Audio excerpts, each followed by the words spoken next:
perdoar 70 vezes, 7 vezes. O perdão das ofensas. Então, aproximando-se Pedro, disse-lhe: Senhor, quantas vezes devo perdoar ao meu irmão que pecar contra mim? Até 7 vezes?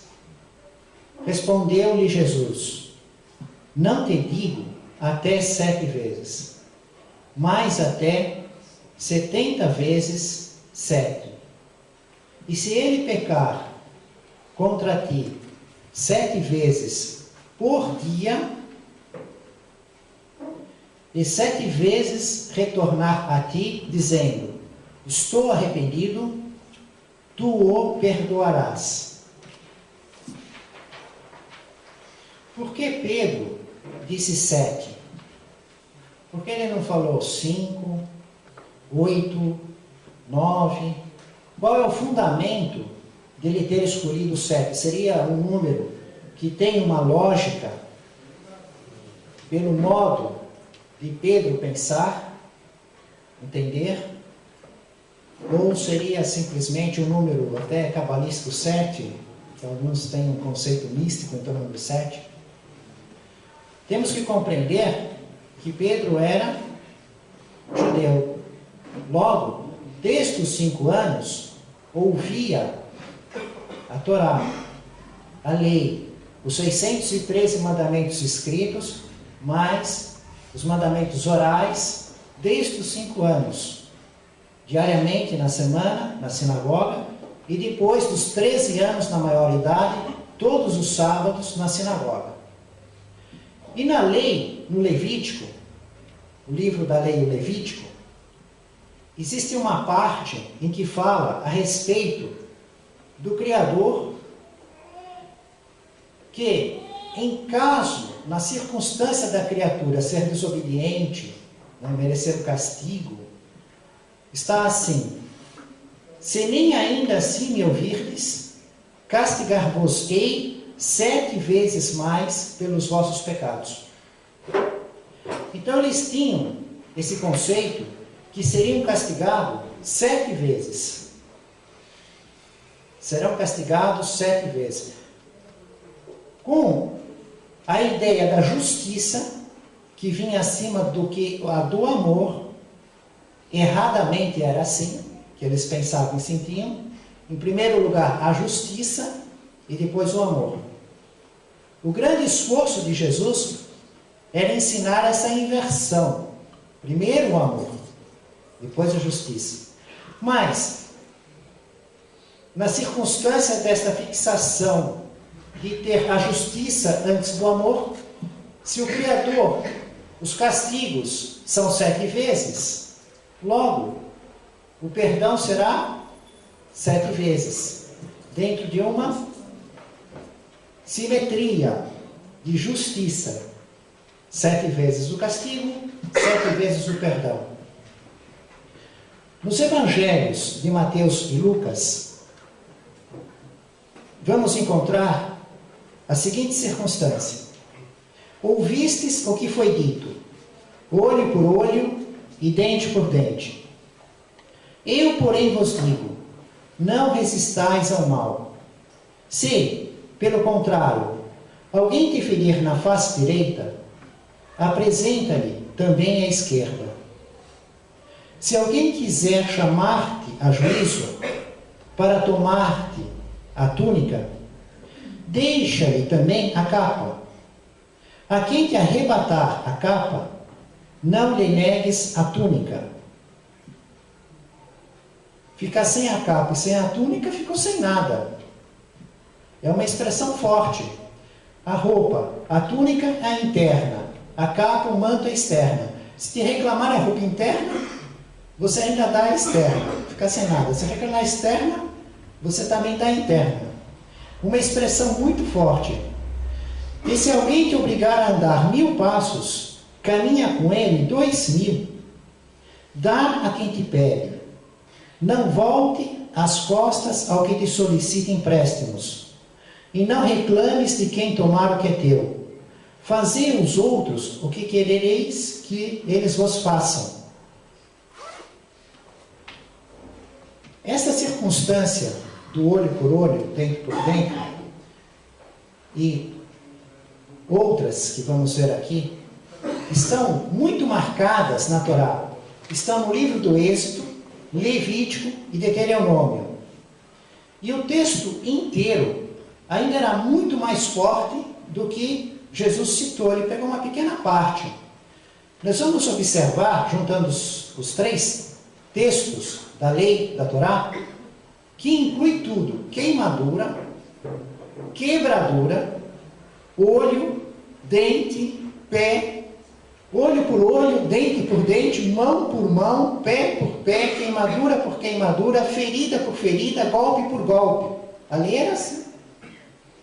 Então Jesus faz só tira uma referência, uma pequena parte, uma amostragem, olho por olho, dente por dente. No Levítico, fratura por fratura, olho por olho, dente por dente, ser-lhe-á feito o mesmo que ele fez a seu próximo. Aí a circunstância da equivalência. Não terás compaixão, vida por vida, olho por olho, dente por dente, mão por mão, pé por pé. No Levítico existe a lei: amarás a teu próximo. Porém, também no livro do próprio Levítico tem: odiarás a teu inimigo. Fica uma circunstância estranha aí, né? Como é que ama o próximo e odeia o inimigo? Então o inimigo nunca é próximo. Então o que é o próximo? Quando perseguires os vossos inimigos, eles cairão sobre a vossa espada, como se Deus estivesse ainda protegendo a quem estivesse perseguindo os seus inimigos. Então, dentro desse contexto, desta circunstância complexa de 613 mandamentos escritos, mais a lei oral, e Jesus fazendo uma espécie de reforma, interpretação, porque ele diz assim: eu, porém, vos digo, ouviram o que te foi dito, eu, porém, vos digo. Por que ele diz assim: ouvistes o que te foi dito? Porque desde os 5 anos eles ouviam isso. Desde os 5 anos. Uma pessoa com 45 anos, há 40 anos, ele ouvia a leitura daquilo lá, dos 5 aos 13, diariamente na sinagoga, depois da maioridade, todos os sábados. Então, foi muito ouvido. Porém, ele está mudando. Eu, porém, vos digo. Ele está colocando uma circunstância diferente. Neste dilema, nesta luta que a lei trava entre si, de uma coisa que parece que disputa com a outra, e ocorre um verdadeiro dilema, nós realizamos um estudo que é muito importante para resolver toda a questão da lei sempre. Porque quem deu a chave que abre essa porta, quem deu a senha para desembaraçar tudo isso, foi o próprio Jesus. Nós estudamos naquela oportunidade a circunstância dos saduceus, que não acreditam na vida espiritual. Eles mantinham uma relação com Deus para obter graças e evitar castigos, observavam a lei, mas não acreditam em espíritos, anjos, demônios. A vida toda é do berço ao túmulo.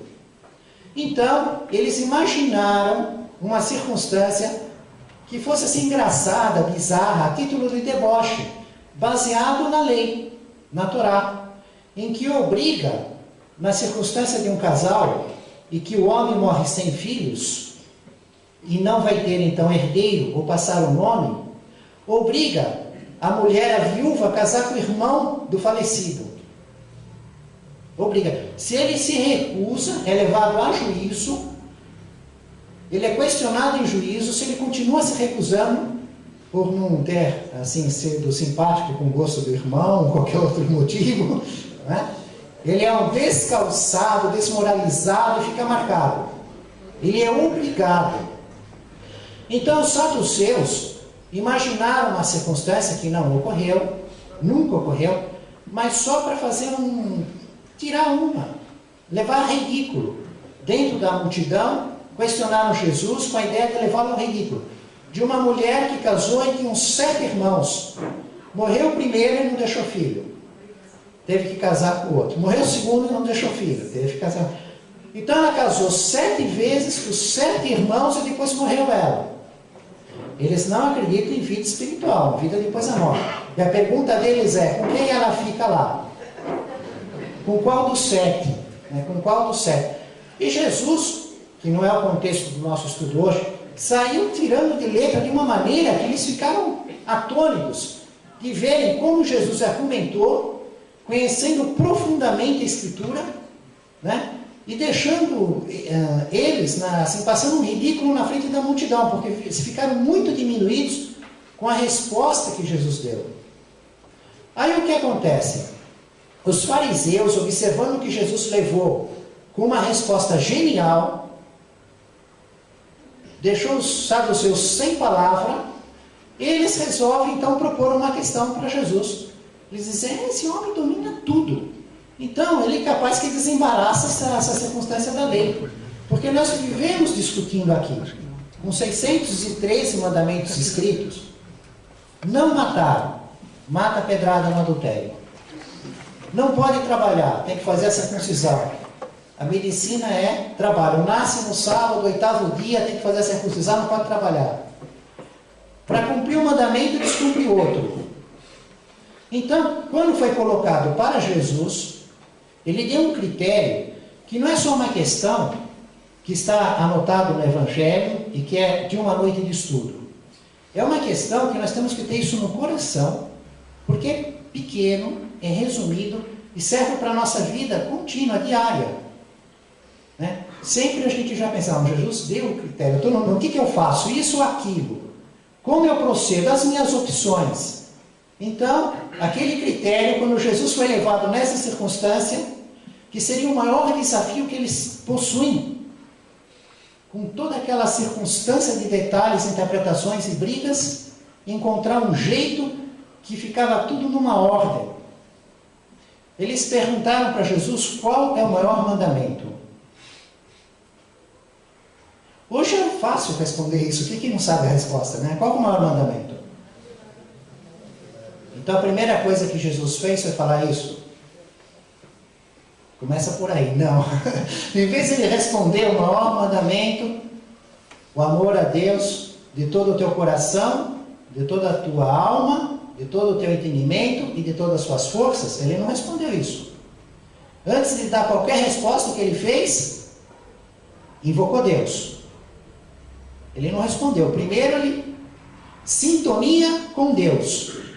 Ouve, ó Israel, o Senhor Deus é um, é único. Em primeiro lugar de tudo, ele invoca a presença de Deus e com a lembrança que Deus é um. Se Deus é um, ele é o Criador de todos. Tudo é criação do único Deus. As coisas materiais, orgânicas, os homens, os animais.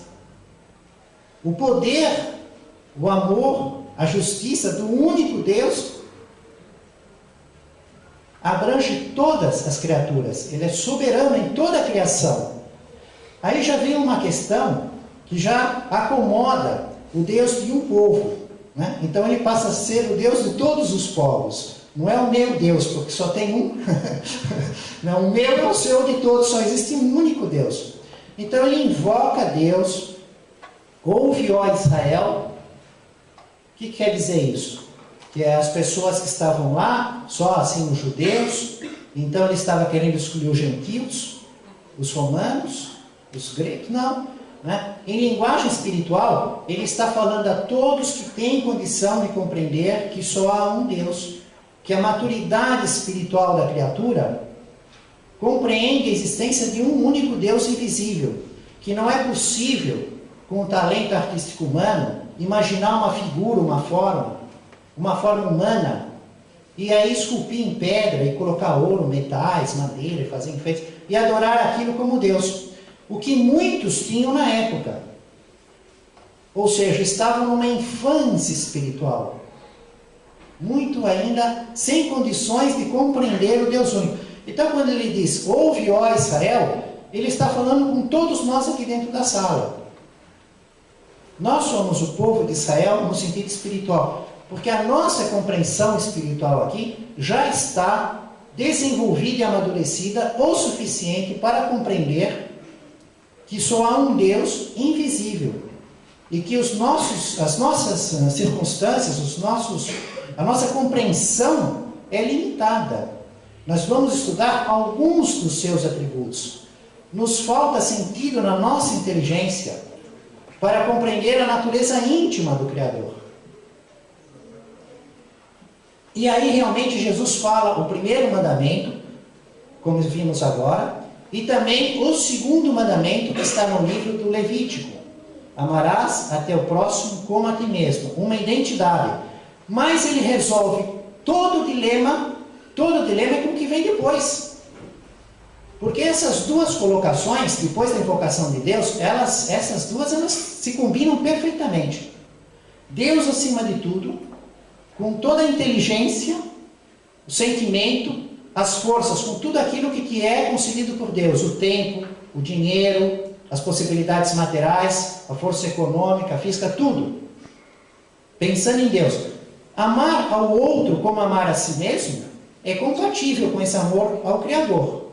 Não entra em conflito. Então, esses dois mandamentos se entrosam, não existe conflito, não tem dilema. E aí ele continua assim: e toda a lei e os profetas dependem desses dois. Pronto, ele matou tudo. Então, quando você pegava uma contradição entre uma coisa e outra, não, mas espera aí. Em relação ao amor de Deus, amor ao próximo, amor a si mesmo. É aquilo que resolve. Como fazemos nós no sistema jurídico, a lei maior é a Constituição. Então, se existe uma lei em conflito com a outra, quem vai resolver é a lei da Constituição. Existe o Supremo Tribunal, existe uma hierarquia, né? Existe um conflito, quem está acima. Então ele coloca aqui no conflito dos 613 mandamentos que existia, principalmente nessa questão do perdão, do amor, do inimigo, toda a lei e os profetas passam a depender, entre as circunstâncias, dos sacrifícios animais, dos dízimos, dos pagamentos, das impurezas rituais, do sangue, das mãos não lavadas, de matar por adultério, né? Então, todas aquelas outras circunstâncias que eram regulamentadas passam a ser equacionadas, simplesmente tendo que observar que elas dependem, como uma criança, depende da autorização do pai. Ah, pode não, depende, precisa de autorização, né? Ele é que resolve se pode, se deve, se não pode, se deixa a criança escolher ou não. O Espírito Emmanuel nos traz 3 comentários, todos do livro Vinha de Luz. O primeiro, ele fala a respeito de amigos e inimigos, que vem anotado no Evangelho, também de Mateus e Lucas, na seguinte passagem: ouvistes o que foi dito, amarás o teu próximo e odiarás o teu inimigo. Eu, porém, vos digo, amai os vossos inimigos, fazei o bem aos que vos odeiam, abençoai os que vos amaldiçoam, orai por aqueles que vos perseguem e caluniam, para que vos torneis filhos do vosso Pai que estás nos céus. Porque Ele faz nascer o seu sol sobre maus e bons, e faz chover sobre justos e injustos. Ou seja, na palavra dos evangelhos de Mateus e Lucas, Deus faz o bem sempre para todos.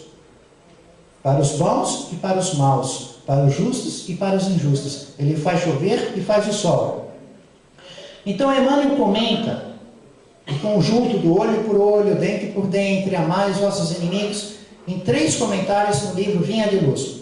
A primeira, ele estuda a circunstância dos amigos e dos inimigos. E é muito interessante, porque ele diz assim, que nós temos a impressão que os amigos ajudam a nossa evolução espiritual.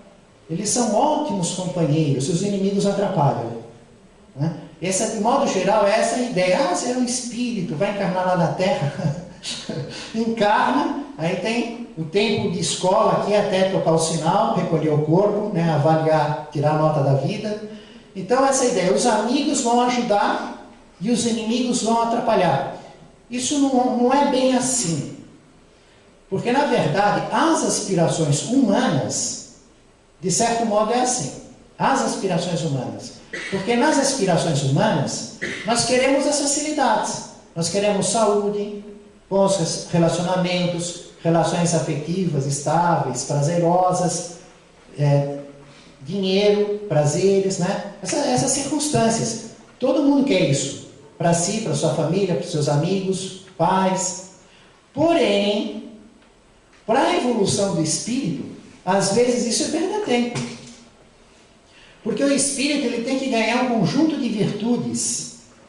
Ele tem que ser provado em certas circunstâncias que ele está vacilante entre a virtude e a imperfeição, entre o vício. Evoluir em espírito é diferente do que satisfazer a aspiração humana. E antes de encarnar, o espírito observa o nível de evolução que ele se encontra, a hierarquia do mundo dos espíritos, e ele ambiciona, ele deseja evoluir. Ele vê, por exemplo, de que maneira ele se desloca. Que dimensões materiais ele consegue percorrer, se ele não consegue sair do planeta Terra. Ele percebe quais são os espíritos que ele consegue se aproximar, que ele vê, que fica invisível, que cidades espirituais ele anda. Ele se vê no corpo espiritual, tem, segundo o estudo do espírito André Luiz, na coleção A Vida no Mundo Espiritual, 16 propriedades materiais que nós já sabemos. Tem mais as que não conseguimos estudar. E ele relaciona uma com o outro, da mesma maneira que fazemos nós aqui na nossa vida. Ver se é alto, se é bonito, se está velho, se está novo, que carro anda, que dinheiro tem, para onde vai, que escolaridade, né?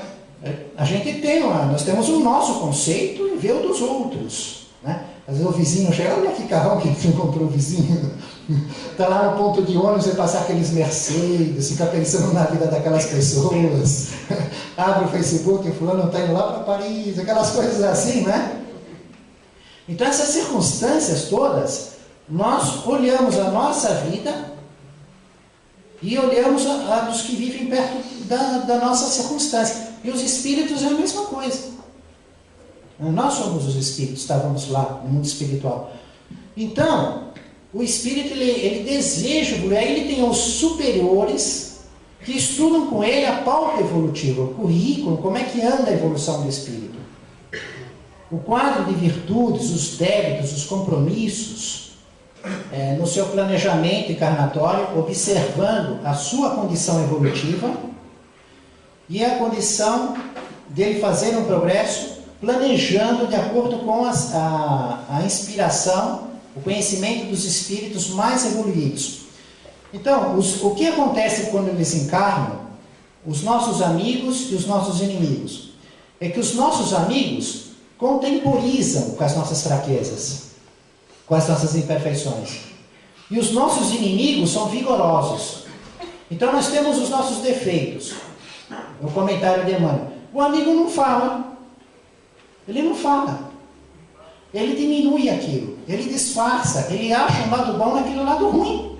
Né? A gente está lá orgulhoso tal, e ele não fala, você está sendo orgulhoso, você está indo para o lado errado. Né? Não. E você caminha com aquele erro, às vezes até cresce e tal, porque o amigo contemporiza. O inimigo não. O inimigo vai lá e pá, ataca aquilo, fala, faz um escândalo, não sei o que. Então ele te alerta. Quando você ouve do inimigo, tem coisas certas e erradas, é uma mistura. Pode ser calúnia? Pode. Pode ser tudo falso? Pode. Mas pode ter muita verdade que nenhum amigo tem coragem de dizer. Que você olha e não vê em você o problema. Quem está fora que vê. Né? Quem está fora vê aquilo.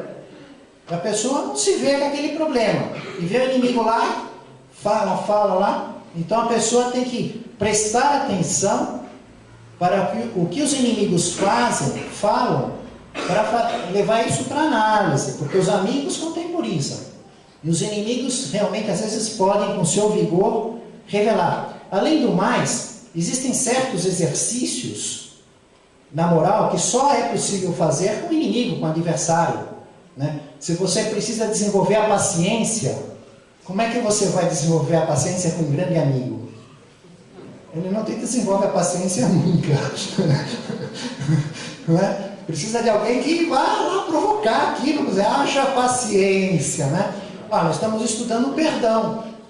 Esses dois irmãos que saíram aqui por carro para ver o acidente, eles estão em exercício. Estão aqui se preocupando com Deus. Eu vou amassar o carro dele lá. É o adversário que vai procurar, não é o amigo, é o adversário. A segunda observação de Emmanuel a respeito dessas passagens do olho do inimigo é a miopia espiritual. Né? A miopia espiritual. Então, a deficiência do ponto de vista da logística espiritual. Porque a violência que ocorre, se você retribui com a mesma violência, olho por olho, mão por mão, pé por pé, queimadura por queimadura, quebradura por quebradura, o que vai acontecer? Você nunca vai dissolver. Só o bem dissolve o mal. Então você sofre uma tremenda agressão e ainda retribui com o bem. Aí o outro lado já fica a tendência de ficar muito, né? Receber uma circunstância, agora você faz o mal, ele faz o mal, fica aquela troca, não dissolve nunca. E então existe essa miopia espiritual, que na realidade eles não compreendem que não pode julgar. O julgamento pertence só a Deus. Tem que ajudar. Que isso não é convite à fraqueza, é apelo à superioridade. É o termo que Emmanuel usa. Ele diz assim, as pessoas leem o Evangelho, bateu numa face e oferece a outra. Eu sou covarde agora? Bateu num lado, não sou homem, não sou macho, sou covarde, ofereço a outra face? Né? Então Emmanuel comenta que isso não é fraqueza. Jesus não está te convidando para ser fraco.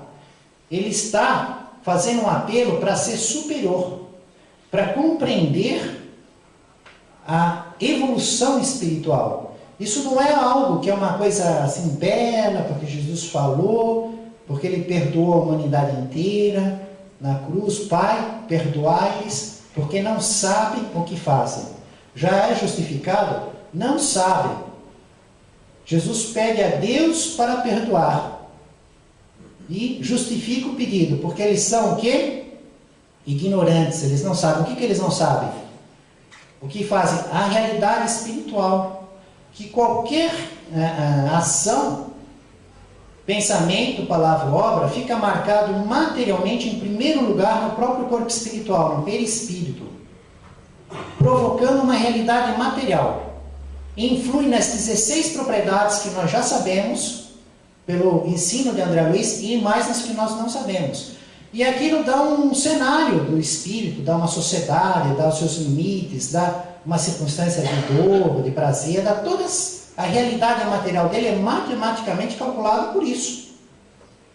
Por que nascemos na Terra? Com tantos mundos felizes, infinitos de só espíritos que evoluem no acerto, por que estamos nós evoluindo no planeta de expiações e provas? Qual foi o critério? Foi um acaso assim que a natureza ela vai acontecendo e de repente a gente foi nascer aqui? Tudo tem lei, tem controle. É uma matemática perfeita, está na mão do Criador. Nós nos colocamos. Mas como? Com os nossos erros, com a desobediência da lei do Criador, menosprezando a lei que foi colocada na nossa consciência e depois foi nos dado a vontade livre para ganhar experiência.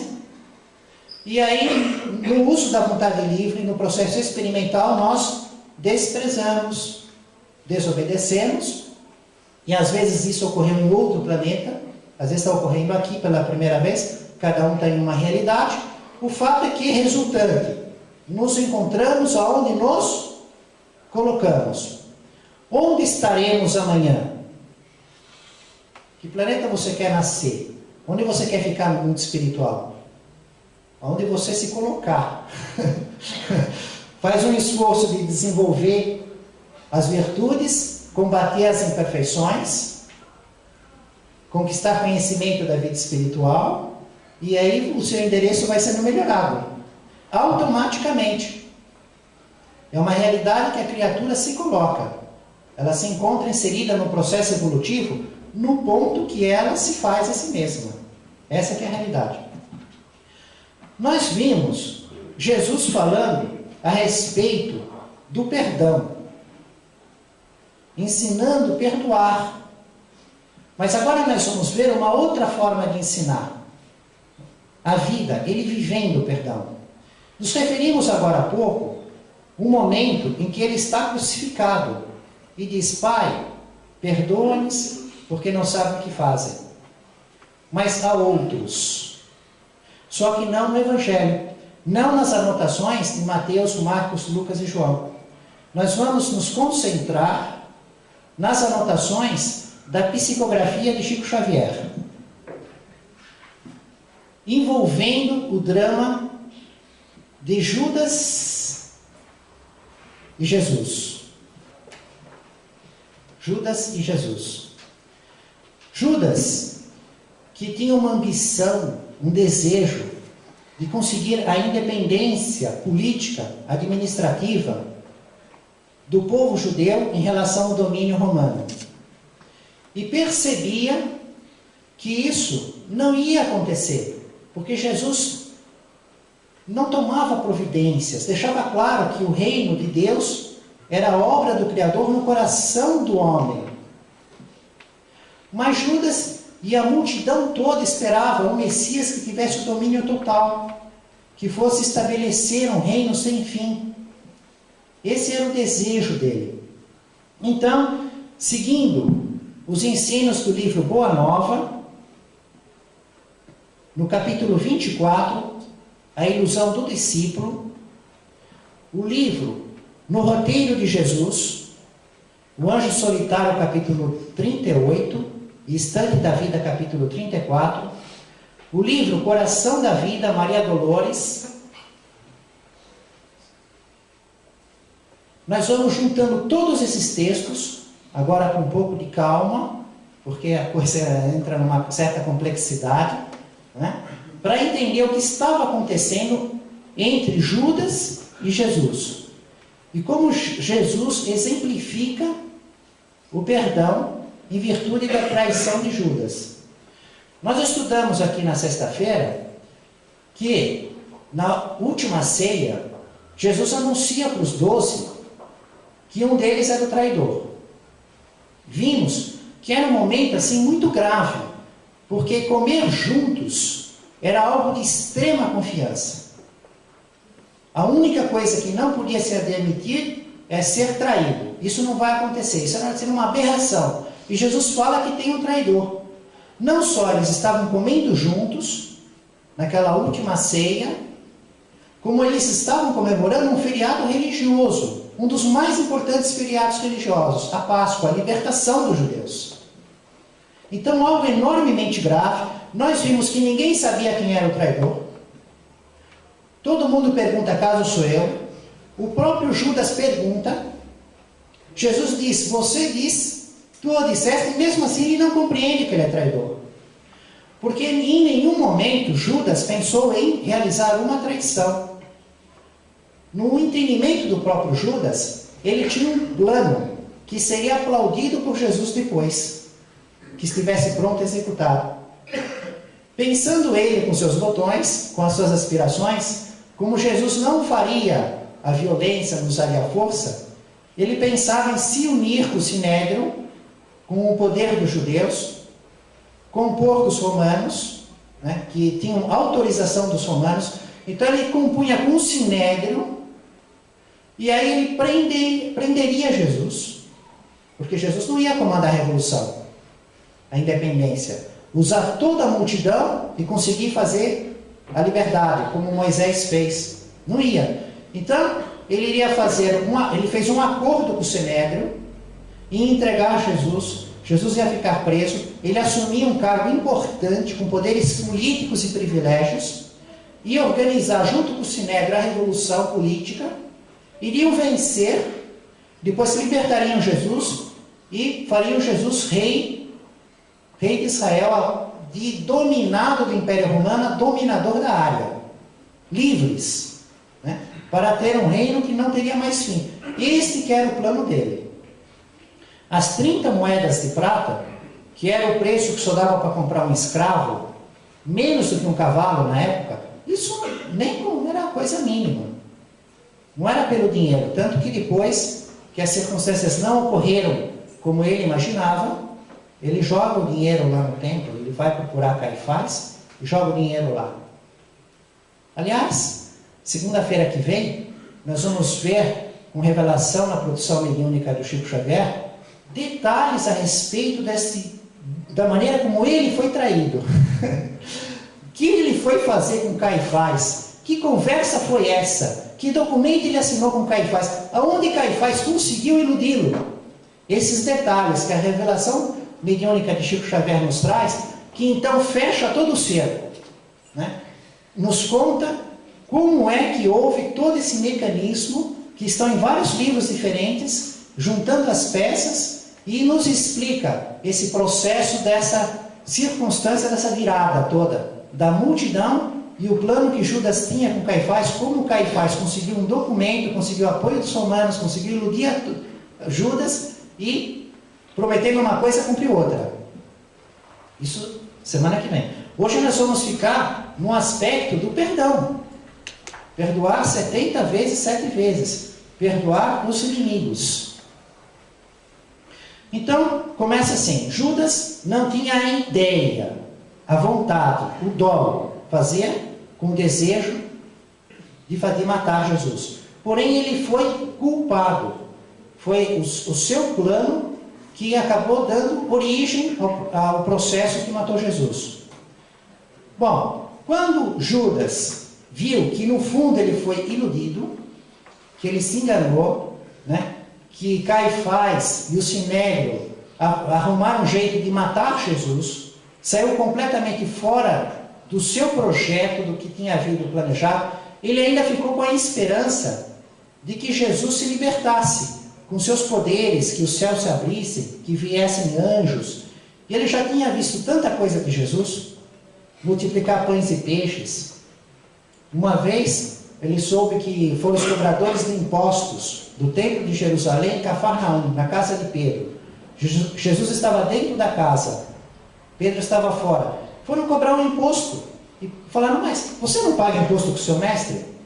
E Pedro disse: nós pagamos. E entrou na casa, Jesus falou para Pedro: eu sei, eles vieram aí cobrar um imposto, né? E aí tem um contexto que nós estudamos dessa noite.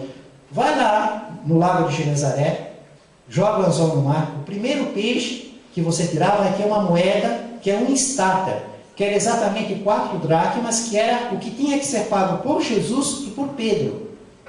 2 dracmas cada um. 4 dracmas, um estáter, uma moeda.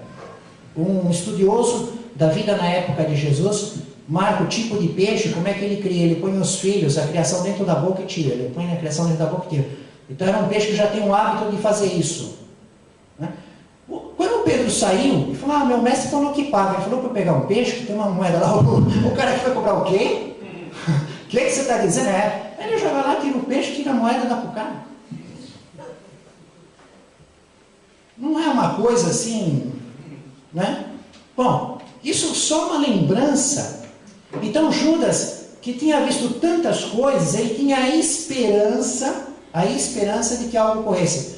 Porém, não ocorreu. E Judas vê Jesus morrer na cruz. E aí é que ele vai fazer o sacrifício. E nesse ponto nós entramos na produção mediúnica de Chico Xavier. Agora acontece a seguinte circunstância. Se for pegar a própria letra da Bíblia, Mateus, Marcos, Lucas e João, e pegar tudo que existe a respeito de livros, de médiuns e não médiuns, de historiadores e pessoas que escrevem, nós vamos entrar num emaranhado, né? Não vamos fazer nada disso. Nós vamos seguir a produção mediúnica de Chico Xavier. É disso que nós estamos falando. O que está aqui, esses fatos. E vamos viver com a autoridade moral dessa produção mediúnica. Para falar disso, não vou falar nada, né? Se alguém está aqui pela primeira vez, assim, tem pouco contato com o conteúdo da produção mediúnica do Chico Xavier, nós pedimos a gentileza para entrar no YouTube, Gino Della Volpe, a palestra Verás o Céu Aberto. Ou no próprio Facebook, uma página Espiritismo Cristão. A palavra a palestra Verás o Céu Aberto, tem lá alguns dos fatos da produção mediúnica de Chico Xavier, como psicografia em braille, inglês escrito ao contrário, milhares de termos científicos conferíveis pela academia, que estão certos, e lá temos então uma condição de fazer um estudo para ver o aval moral que tem essa produção mediúnica. Então vamos seguir aqui no texto. O anjo solitário. Jesus estava vivo na cruz, naquele processo de agonia, como chamaríamos numa linguagem poética, porque Humberto de Campos, o espírito que psicografa pelo Chico, ele usa uma linguagem poética, aqueles termos assim que a gente parece que está ouvindo aquelas rimas e tal. Só que no nosso estudo eu estou interessado no conteúdo da vida no mundo espiritual e ver o exemplo de perdão de Jesus nisso. Então ele começa assim: estamos no momento da crucificação, Jesus está crucificado, está naquele processo de agonia, está ainda vivo, e aí o céu se rasga. É uma linguagem do povo judeu que quer dizer que vai ter muitos fenômenos espirituais mais ostensivos, né? Nós sabemos que quando uma pessoa está para desencarnar, ou quando uma pessoa está para encarnar, o que está acontecendo? Uma multidão de espíritos trabalhando. Não existe nascimento e não existe morte que não tenha espírito trabalhando. Certo? Vimos na produção mediúnica de Chico Xavier que um avião ia ter um acidente, toda a equipe que ia trabalhar na desencarnação dos passageiros, iam todos desencarnar, já estava lá. E cada um ia ter uma morte diferente. O Espírito que fala para Maria diz: o Espírito Santo vai fazer o trabalho. Quer dizer, os espíritos superiores, os anjos, na linguagem de Humberto de Campos, iriam fazer o trabalho da encarnação de Jesus por ela. E aqui ele começa nesse ponto. Os espíritos que fizeram o trabalho da desencarnação de Jesus, porque o corpo iria expirar na cruz, ele já via eles presentes, cada um com sua equipe e sua especialidade. E começam a trabalhar no corpo carnal de Jesus, e ele começa a descrever o que estão fazendo nos pés, nas mãos, nos peitos, na cabeça, e vai indo. E um espírito chega sozinho, né, sem ninguém junto com ele, vai a Jesus e diz assim: não, mas agora eu quero saber a sua vontade, porque o resto da equipe está fazendo um processo normal do desligamento do corpo espiritual do corpo carnal. Mas o que o Senhor quer? E ele diz assim: eu quero que você vá ajudar Judas. Porque Judas está planejando o desencarnamento, a desencarnação dele, ele está planejando o suicídio. Ele vai desencarnar, né? Mas quem planeja um suicídio, qual que é a assistência que ele merece do plano espiritual? O bilhete dele está marcado, você chega no aeroporto lá um mês antes, você tem um voo, já está lá todo mundo preparado, o avião voltar, né? Quer dizer, ele está antecipando o regresso do mundo espiritual. Quando você desencarna fazendo essas coisas assim horrorosas, né, qual que são os espíritos que estão cuidando disso daí? Né? No entanto, estamos estudando o perdão. Jesus pega um espírito da equipe dele, dos espíritos superiores, dos anjos, na linguagem de Humberto de Campos, e diz: eu desejo que você vá ajudar Judas para a desencarnação dele, que vai ocorrer daqui a pouco, no suicídio. Imagina ter um amigo desse, né? Você vai fazer um suicídio, ele manda um anjo vir te buscar. Isso é perdão? Percebe o que é Jesus exemplificando o perdão com a própria vida? Ainda ele não tinha desencarnado. E trazido pelo aval moral da psicografia do Chico Xavier. E esse espírito realmente vai até Judas e o auxilia. E Judas desencarna. Depois, segundo o livro Boa Nova, o próprio Espírito de Jesus, ao expirar na cruz, também vai auxiliar Judas. Então Judas recebe o auxílio do anjo solitário depois que se suicida, vê Jesus expirar na cruz, se suicida, já estava recebendo auxílio antes, e depois ainda recebe auxílio de Jesus. E segundo o Espírito Maria Dolores, na psicografia de Chico Xavier, ele fica até o dia da aparição, no terceiro dia, para Maria Madalena, que é a primeira pessoa que ele faz a aparição no domingo, ele fica nesse período auxiliando no tratamento espiritual de Judas para ele adormecer. Aí, para entender isso, precisava conhecer um pouco de como é que funciona a vida no mundo espiritual, conhecer reunião mediúnica, auxílio aos espíritos aflitos. E no nosso trabalho, nós observamos várias vezes que os espíritos estão em enorme sofrimento, no choro e ranger de dentes, e depois uma conversa que temos com ele, as preces dos irmãos que estão junto na câmara da reunião mediúnica, que os espíritos que são especializados na medicina espiritual os levam a um sono. E detalhar isso, não temos tempo agora. Mas André Luiz nos fala também de um sono, não esse sono dos sofredores, mas ele nos fala um sono em que ele é transportado onde está a sua mãe, num plano mais evoluído. Existe um sono para os espíritos que é diferente do nosso tipo, mas não temos tempo. Mas o que importa é ver o perdão. Jesus ficou, então, do momento que Judas saiu do corpo carnal pelo suicídio, que já estava sendo amparado por um anjo, num terrível sofrimento, e Jesus trabalhou para que ele fosse assistiu Judas espiritualmente até ele entrar no sono de espírito, que é o que nós vemos nas nossas reuniões mediúnicas. O grande esforço dos espíritos, em muitos casos, de colocarem o espírito sofredor em sono para continuar o tratamento. Bom, aí passa um bom tempo e nós vamos encontrar lá em Pentecostes, 50 dias depois, feriado da lei, está havendo uma conversa em Betânia. E lá em Betânia está Tiago Maior, aquele médio, Pedro, João e Tiago, o irmão do João, Tiago Maior, o mais velho. E ele está conversando com Matias. Quem foi Matias? Ele foi o apóstolo que substituiu Judas. Porque eram 12, Judas cometeu suicídio. Então, logo depois, eles se reuniram e substituíram Judas. O sorteio caiu em Matias. Eles escolheram entre 500 que seguiam Jesus, acompanhou a missão de Jesus, eram dos discípulos, mas não eram dos 12 escolhidos. Escolheram 2, fizeram uma oração ao alto, a Deus, e entre os 2 sortearam para ver a vontade do Criador através do sorteio, e caiu Matias. E Matias, que substituiu Judas na missão, estava com Tiago. Eles estavam em Betânia, mas Tiago ficava continuamente em Jerusalém, na casa do caminho, com Pedro, com João, aquele trabalho todo com os carentes. Eventualmente ele ia para algum outro lugar. Neste momento que fala esse fato, ele está em Betânia, lá para aquela área que tem Marta, Maria, Lázaro, que tem muito pomar, muito verde. E de certo modo lembra o horto do Getsemane, onde Jesus foi traído por Judas. E essa circunstância chamou a atenção dele. Ele falou: olha, eu estou aqui com você, o Tiago pensa, eu estou aqui com você, nós estamos aqui. Você que substituiu Judas no sorteio, porque Judas cometeu suicídio.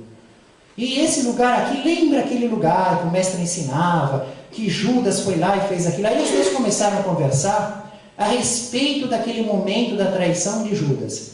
Só que o nível das palavras, olha só, que homem caviloso, referência de Tiago, predominantemente Tiago, um pouquinho Matias, vulto hediondo do ingrato, Judas será para sempre a nossa vergonha, esse traidor será um réu diante da humanidade, não tem advogados nem desculpa, foi perverso, positivamente infame, foi o espírito diabólico da ambição desregrada.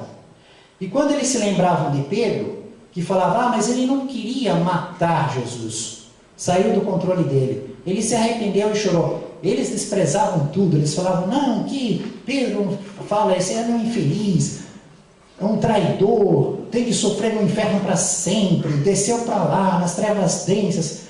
E palavras assim, de uma maneira que eu não vou nem ler aqui, né? De tão maneira contundentes e fortes que os dois falavam a respeito de Judas.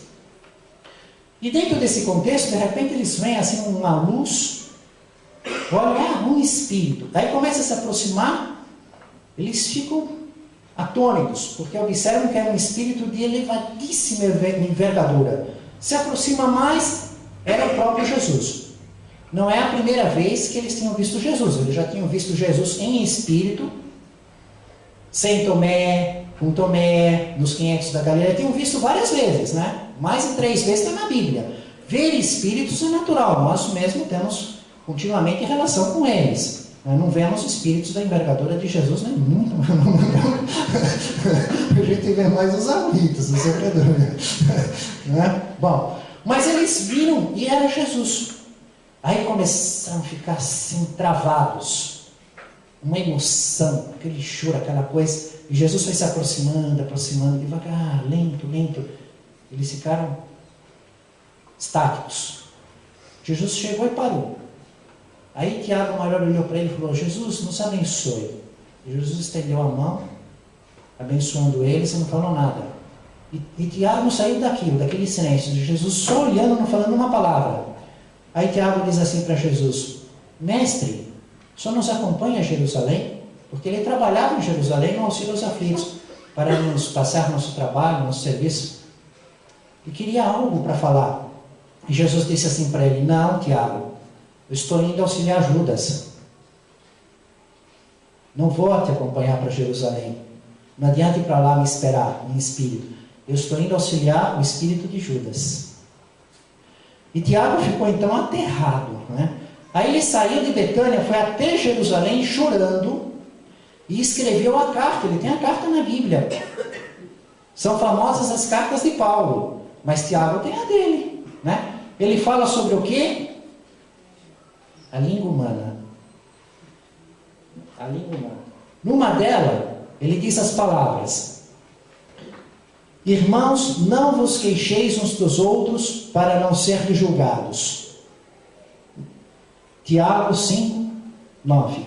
Mergulhar o divino dom da palavra no vaso lodoso da queixa é o mesmo que inflamar preciosa lâmpada no conteúdo da lata de lixo. Ele usa uma imagem muito forte. Não transformes a própria frase em lama sobre chagas abertas. E quando os obstáculos morais se agigantem, como se a maldade estivesse a ponto de triunfar em definitivo, se não podes algo dizer em louvor da bondade, cala-te e ora. Pensa no bem, quando não puderes falar nele. A semente muda, renova a terra. Essa imagem é muito interessante. A semente não fala nada. Ela é muda. Já viram a semente falando por aí? Semente não fala, ela é muda, no entanto ela renova toda a terra. Então existe um momento que não existe palavra. Que a circunstância é de tal maneira confusa, insistente, caótica com as pessoas, não existe palavra. Mas não precisa falar. Porque a semente também é muda e renova tudo. Se não existe palavra, você fica calado orando. Jesus, ele foi grande pelo que disse e também foi grande pelo que ele não disse. Pelo momento em que ele ficou calado. E terminando as nossas reflexões da noite, a língua, Tiago, capítulo 3, versículo 6, nas suas cartas para a comunidade cristã, chorando, em virtude da emoção moral que ele teve com Jesus perdoando Judas, ele falando tudo aquilo e Jesus indo ao auxílio do espírito de Judas. Ele fala a respeito do mau uso da língua. Nasce a guerra da linguagem dos interesses criminosos, insatisfeitos. Grandes conversas sociais, grandes tragédias sociais se originam em muitas ocasiões da conversação dos sentimentos interiores. Esse outro aspecto dele é genial. Aquele outro, comparar com a semente muda que renova tudo e que às vezes é melhor não falar nada, ficar calado e orar a Deus, é fabuloso também. Mas olha agora, ele fala que existe uma linguagem de interesse, que pode ser a causa de uma tragédia. Não é falando nada, mas são os desejos, né? Afinados nos mesmos vícios, nas mesmas fraquezas, nas mesmas inferioridades. Uma linguagem de interesses, uma conversa de sentimentos inferiores. Não tem a palavra articulada, mas os sentimentos inferiores conversam. Da mesma maneira que nesse momento nós estamos em conversa de sentimentos superiores. O melhor nosso está aqui conversando com os bons espíritos através da influência do pensamento. Nós estamos no momento em conversa em linguagem superior. E a última frase, que é para pensar em casa, né? Na carta de Tiago, no comentário de Emmanuel, na psicografia de Chico Xavier, no livro Pão Nosso, pensando no perdão que Jesus ensinou, perdoar 70 vezes, 7 vezes, no drama que viveu Tiago, a emoção de ver Jesus, e Jesus indo auxiliar Judas, e aqueles comentários que ele fazia, e suas cartas que ele escrevia. Terei hoje utilizado a minha língua como Jesus utilizou a dele? Família espiritual de Jesus, no caminho do reino dos céus, em nome do Mestre Jesus, louvado seja Deus.